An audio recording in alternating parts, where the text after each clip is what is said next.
तो आज की इस वीडियो में हम देखेंगे राबेज टेस्ट का प्रूफ, जो कि बहुत ज़्यादा इंपॉर्टेंट है। देख सकते हो कितनी बारी एग्जाम्स में रिपीटिव है। तो इसका प्रूफ बहुत ज़्यादा इंपॉर्टेंट है, एग्जाम्स में बहुत बारी पूछा गया है। देखते हैं इसकी स्टेटमेंट क्या कहती है। इफ समीशन एन वन से infinite n is a series of positive terms such that limit n tends to infinite n into n upon n plus one minus one की वैल्यू अगर एल है, तो ये infinite series convergent है if L is greater than one, divergent है if L is less than one. यही Raabe's test है, बहुत इंपॉर्टेंट है इसका प्रूफ। तो लगभग सिमिलर है रेशो टेस्ट से। वहाँ पर हमने n upon n plus one निकाला था, इसमें बस इसमें सब्ट्रैक्ट वन करके मल्टीप्लाई बाय एन करा है। तो इसके प्रूफ देखते हैं हम लोग। दो केस बनेंगे सिर्फ, एक एल ग्रेटर देन वन के लिए, एक एल लेस देन वन के लिए। दोनों को डिस्कस करते हैं। तो हमारे पास है राबेज टेस्ट।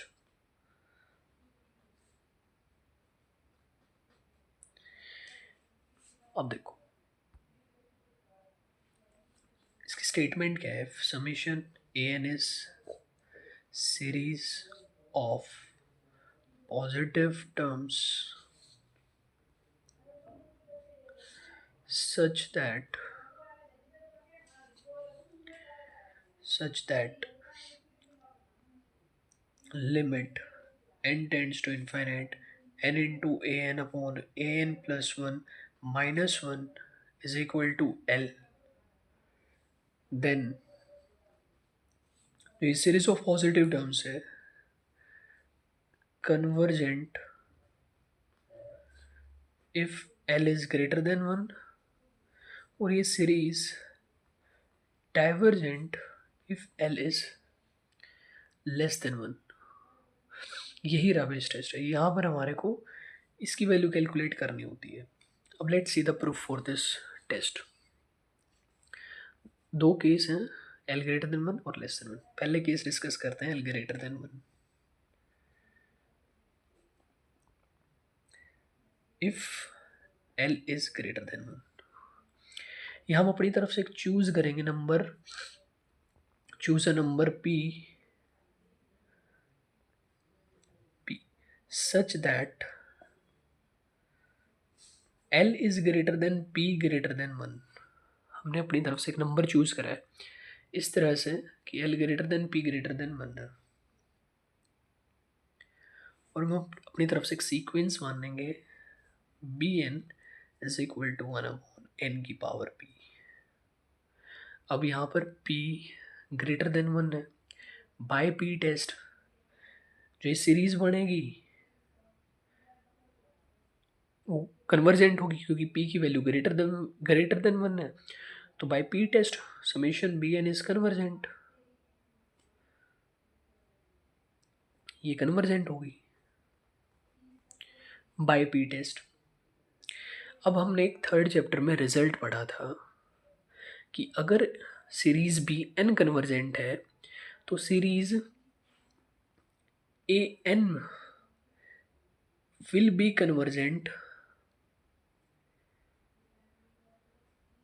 सीरीज ए एन भी कन्वर्जेंट होगी if a n upon a n plus one greater than b n upon b n plus one है। ये रिजल्ट है जो हमने थर्ड चैप्टर में पढ़ा था, इसको याद कर लो। अगर बी एन कन्वर्जेंट है तो ए एन भी कन्वर्जेंट होगी if a n upon n plus one की वैल्यू ग्रेटर देन है b n upon b n plus one for all n, हर एक वैल्यू ऑफ एन के लिए। एन यहाँ नेचुरल नंबर है वन से इन्फिनिटी। तो इस केस में अगर हम ये कंसिडर करके ये प्रूव कर देते हैं with the help of this inequality, तो हम कह देंगे ए एन भी कन्वर्जेंट है। देखो मैंने क्या बोला है, अगर हम इसकी हेल्प से ये इनइक्वालिटी ट्रू प्रूव कर देते हैं तो हम बोलेंगे कि ए एन भी कन्वर्जेंट है। तो हमारा टारगेट रहेगा इसकी हेल्प से हमें ये प्रूव करना है। अगर हम ये प्रूव कर देते हैं तो ये भी कन्वर्जेंट हो जाएगा। अब देखो क्या करेंगे हम लोग। हम इसको कंसिडर करेंगे, इस इनइक्वालिटी को, a n upon a n plus one is greater than, देखो बी एन क्या है हमारे पास, वन अपॉन एन की पावर पी, तो ये सब्सटीट्यूट कर देना इसकी वैल्यू, और बी एन प्लस वन क्या हो जाएगा, one upon n plus one की पावर पी, तो ये डिनोमिनेटर में है तो ऊपर जाके न्यूमरेटर में चला जाएगा, वन एन प्लस वन की पावर पी। तो हमने इसका यूज़ करा है इसमें वैल्यू सब्सटीट्यूट करने के लिए, तो ये वैल्यू सब्सटीट्यूट कर दी हमने यहाँ पे, ये किसके इक्वल हो गया, n plus one upon n की पावर पी। तो इसको सॉल्व करेंगे, a n upon a n plus one is greater than one plus one by n की पावर पी। इसको एक्सपेंड करेंगे हम लोग यूजिंग बाइनोमियल थ्योरम। अब ये किसके इक्वल हो जाएगा, इस, तो ये किसके इक्वल होगा, one plus p by n plus p into p minus one upon two factorial one upon n square, ऐसे ही आगे तक चलता जाएगा ये। नेक्स्ट होगा p into p minus one into p minus two upon three factorial into one upon n cube, ऐसे ही आगे तक चलेगा ये। अब नेक्स्ट देखो, हमारे को इसमें कुछ ऐसा ट्राई करना है कि हम ऐसी फॉर्म बना दें, क्योंकि यहीं से तो एल आएगा ना, अगर हम ये बना देते हैं तो उसकी जगह हम एल लिख पाएंगे। हमारे पास यहाँ पर a n upon n plus one है, हमारे को ये फॉर्म बनानी है, माइनस वन चाहिए हमारे को, a n upon n plus one minus one. अब देखो वन यहाँ पर है, हमारे पास क्या आ गया, a n upon a n plus one greater than one plus p by n plus p into p minus one upon two factorial into one upon n square two so one. अब इस one को इधर ले आओ या दोनों तरफ subtract कर दो one, a n upon a n plus one, इस वन को इधर ले आए subtract, greater than p by n plus p into p minus one upon two factorial one upon n square. A n upon n plus one minus one आ गया। अब हमारे को आगे क्या चाहिए, a n upon n plus one minus one आ गया, मल्टीप्लाई बाय एन भी, तो यहाँ पर क्या करेंगे हम लोग, दोनों side multiply by n, n into a n upon a n plus one minus one greater than, multiply किया इनसे, तो ये क्या हो गया यहाँ पे, p plus p into p minus one by two factorial, square से एक n कट गया तो l टू से वन इन्फिनिट तक ऐसे ही जाएगा। अब आगे क्या चाहिए हमारे पास, ये आ गया n into n plus one a n upon n plus one minus one, limit n tends to infinite चाहिए। हम ऐसा क्यों कर रहे हैं, सो दैट l को हम इंट्रोड्यूस कर पाएँ अपनी इनइक्वालिटी में। अब देखो दोनों तरफ लिमिट ले लो, n टेंड्स टू इन्फिनिटी, ये हो गया n a n upon a n plus one minus one greater than, यहाँ limit n tends to infinity p plus p into p minus one upon two factorial one upon n, ऐसे ही so one. जब ये limit हम लगाएंगे तो one by infinite zero, सभी terms आगे वाली जीरो होती जाएंगी, सिर्फ ये बचेगा, यहाँ पर p बचेगा सिर्फ। तो limit n tends to infinite n into n upon n plus one minus one की वैल्यू हमारे पास यहाँ से है l, तो हम यहाँ पुट कर देंगे l ग्रेटर देन, यहाँ सिर्फ बच गया हमारे पास p, और हमने अपनी तरफ से चूज़ किया था p जो कि ग्रेटर देन वन था ऑलरेडी, तो p तो ग्रेटर देन वन है ही, हमने अपनी तरफ से मानना था। देखो हमने ये प्रूव कर दिया, इस इनइक्वालिटी की हेल्प से हमने ये प्रूव कर दिया, जो कि which is true, which is true, ये तो ट्रू है। इसके सही होने का मतलब ये हुआ कि ये इनइक्वालिटी सही है, जो हमने कंसिडर करी थी अपनी तरफ से, ये इनइक्वालिटी सही है, क्योंकि इसकी हेल्प से जो चीज़ सही थी हमने सही प्रूव कर दी इसकी हेल्प से। इसका मतलब ए एन बी कन्वर्जेंट हो गया। तो हमने क्या करा, इसमें मैं एक बार फिर बताता हूँ, हमने अपनी तरफ से एक चूज नंबर किया p such that l greater than p greater than one, और फिर हमने अपनी तरफ से बी एन माना वन अपॉन एन की पावर p, क्योंकि p ग्रेटर देन वन है तो बी एन कन्वर्जेंट हो गया बाय p टेस्ट।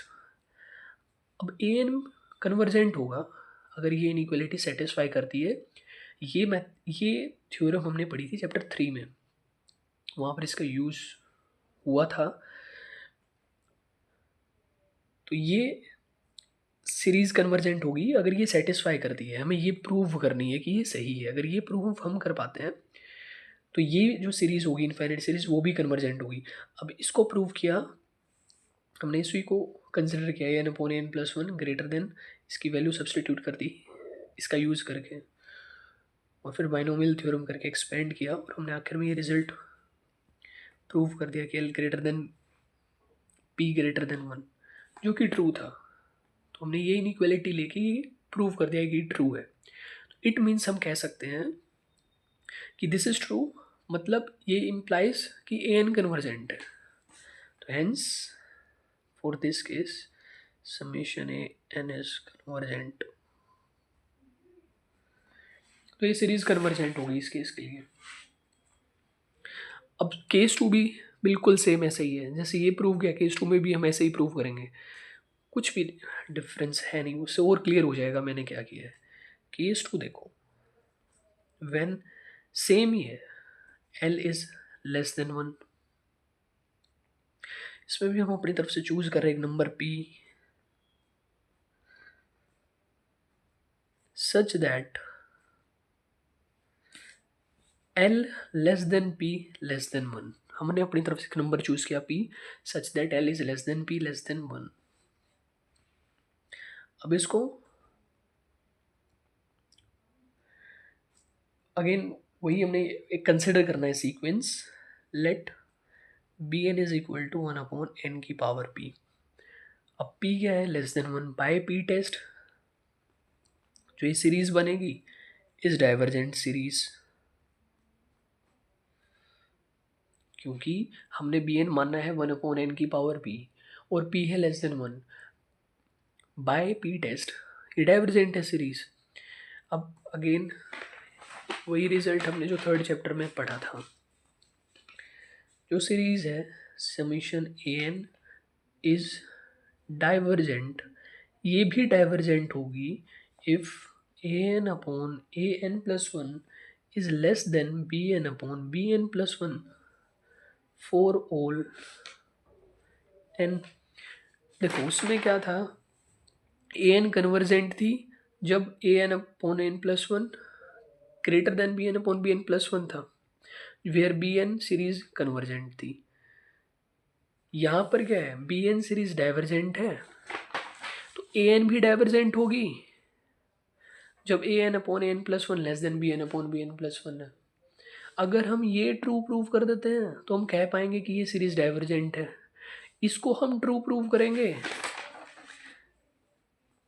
ये लेके आएंगे उस इनइक्वालिटी की हेल्प से। अब देखो हमारा टारगेट है इसकी हेल्प से ये प्रूव करना कि l less than p less than one. इस इनइक्वालिटी की हेल्प से हमारा टारगेट है प्रूव करना है less than p less than one. इसी को यूज करेंगे हम लोग। A n upon a n plus one less than b n upon b n plus one, where b n is one upon n की power p. A n upon a n plus one less than one upon n की power p n plus one की power p. This will be after solving one plus one by n की power p. फिर से इसको binomial theorem का use करके expand करना है। A n upon a n plus one less than one plus p by n plus p into p minus one upon two factorial one upon n square, infinity तक जाएगा। Again one को भी side ले आएंगे, a n upon a n plus one minus one less than p by n plus p into p minus one upon two factorial upon one upon n square, infinity तक जा रहा है।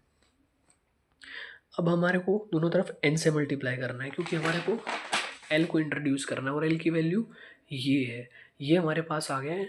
N हमारे को लेके आना है, दोनों साइड हमारे को क्या करना है यहाँ पे मल्टीप्लाई बाय एन। तो दोनों साइड हम मल्टीप्लाई बाय एन कर देंगे यहाँ पे, और taking limit n tends to infinity on both sides, n into n upon n plus one minus one is less than limit n tends to infinite. देखो n से n cancel हो गया, p plus b into minus two factorial square से n cancel हो गया, आगे infinity तक ऐसे ही जाएगा। ये वैल्यू है L, limit n tends to infinity n upon n plus one minus one, ये वैल्यू है एल लेस देन, जब n tends to infinity put किया ये सब जीरो होता जाएगा, सिर्फ बचेगा पी, और पी तो हमने चूज़ किया था लेस देन वन, जो विच इज़ ट्रू, जो कि ट्रू है। हमने क्या किया, इस इनइक्वालिटी का यूज़ करके जो चीज़ सही थी उसको सही प्रूव कर दिया। इस इनइक्वालिटी का यूज़ करके जो चीज़ सही थी उसको सही प्रूव कर दिया, इसका मतलब ये इनइक्वालिटी ट्रू है।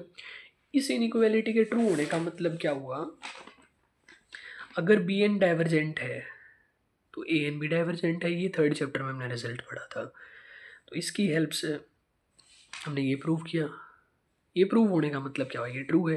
ये ट्रू होने का मतलब क्या है, b n divergent, b n divergent मतलब ए एन भी divergent by comparison test in third chapter. तो ये था केस नंबर 2, जिसमें हम कह सकते हैं hence summation a n is divergent if L is less than one. ये था आपका रिजल्ट, ये था राबेस टेस्ट का प्रूफ। देखो दोनों केस हमने डिस्कस किया जब l is greater than one और l is less than one. Now आगे इन्होंने रिमार्क दिया हुआ है कि राबेस टेस्ट को हम जब यूज़ करेंगे जब रेशियो टेस्ट फेल हो जाएगा, या फिर limit n tends to infinite a n upon n plus one में ई नहीं आएगा, जब इसको सॉल्व करेंगे उसमें अगर ई नहीं आता है तब हम यूज़ करेंगे, या फिर रेशियो टेस्ट फेल होता है तब हम ये टेस्ट यूज़ करेंगे। अब जो राबेस टेस्ट है वो फेल हो जाता है when L is equal to one. जब एल की वैल्यू वन आती है तो भी टेस्ट फेल हो जाता है, उस केस में भी हम कोई कंक्लूजन ड्रॉ नहीं कर सकते। इसको प्रूव करने के लिए एक बार ए एन कंसिडर करना है वन अपॉन एन, और एक बार ए एन कंसिडर करना है one upon n log n square. By दोनों के केसेस में limit n tends to infinite n into a n upon n plus one minus one की वैल्यू वन आएगी। जब ए एन को वन अपॉन एन और ए एन को one upon n log n का होल स्क्वायर कंसिडर किया दोनों cases में, इसकी वैल्यू वन है। But this is divergent by p test and this series is convergent, जो आगे हम प्रूव करेंगे। अगर पेपर में आता है कि prove that Raabe's test fails at l equal to one, तो उसके लिए एक बार कंसिडर करना है इन दिस और एक बार दिस, ये डाइवर्जेंट ये कन्वर्जेंट, बट दोनों पे वैल्यू वन आएगी एल की। तो दैट्स वाई ये टेस्ट फेल हो जाता है जब l is equal to one आता है।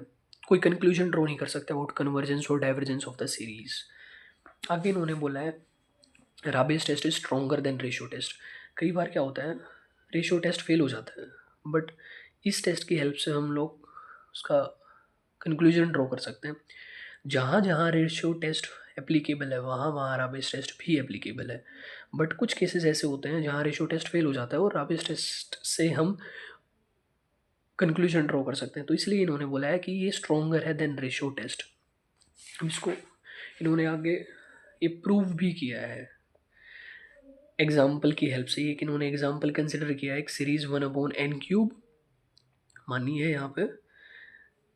इस केस में रेशियो टेस्ट फेल हो जाता है क्योंकि limit n tends to infinity n upon n plus one करोगे तो वैल्यू वन आएगी, और वन पे हमें पता है रेशियो टेस्ट फेल हो जाता है, उसमें हम कोई कंक्लूजन ड्रॉ नहीं कर सकते।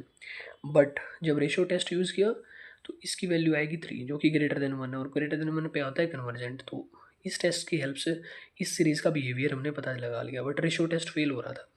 तो इस वजह से इस पॉइंट में उन्होंने लिखा है कि Raabe's test is stronger than ratio test, क्योंकि रेशियो टेस्ट यहाँ फेल हो गया इस सीरीज़ के लिए, और राबेस टेस्ट ने बता दिया कि कन्वर्जेंट है। नेक्स्ट में हम स्टार्ट करेंगे लोगरिथमिक टेस्ट। अभी तक सिर्फ यही था राबेस टेस्ट का प्रूफ, उस पर थोड़े बहुत इंपॉर्टेंट पॉइंट्स